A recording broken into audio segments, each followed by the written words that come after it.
పరిస్థితి వెచ్చల విడిగా దొరికినట్టు మరి రాష్ట్ర ముఖ్యమంత్రి నుంచి నియోజకవర్గ స్థాయి ఉండే శాసనసభ్యులు అలాగే కింద ఉండే తాబేదారుల వరకు ఇసుకను బుక్కేస్తున్నారు.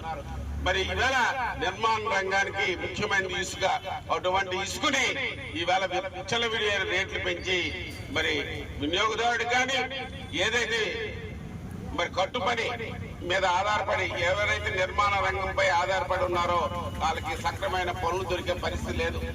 5 సంవత్సరాల కింద ఏ నిర్మాణ రంగానికి కూలీలకి ఎంత పే చేస్తున్నారు, ఈవేళ అదే పరిస్థితి ఉంది. వాళ్ళ కూలీ రేట్లు పెరగలేదు.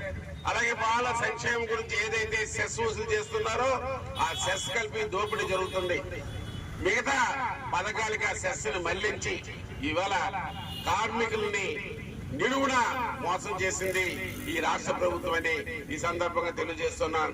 12-14 జీవో ఏదైతే వాళ్ళ సంక్షేమం గురించి ఉందో, వాళ్ళ పిల్లల చదువుల గురించి ఉందో, వాళ్ళ కార్మికుల మరి వాళ్ళకి బిల్లుల గురించి ఉందో, లేకపోతే అనుకోని సంఘటన జరిగి యాక్సిడెంట్ డెత్ల గురించి ఉందో, అదంతా దారి మళ్లించి ఇవాళ 3.5 సంవత్సరాలు 4 సంవత్సరాలు అయింది.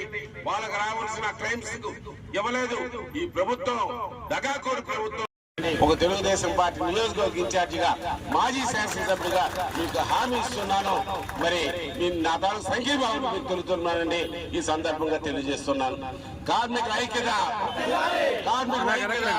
సమస్య లేని ఇల్లు ఉండదు, పరిష్కారం లేని సమస్య ఉండదు. బంధాలు గొప్పవి, బాధలు చిన్నవి. మీ సమస్యని మేము పరిష్కరిస్తాం. రండి మాట్లాడుకుందాం.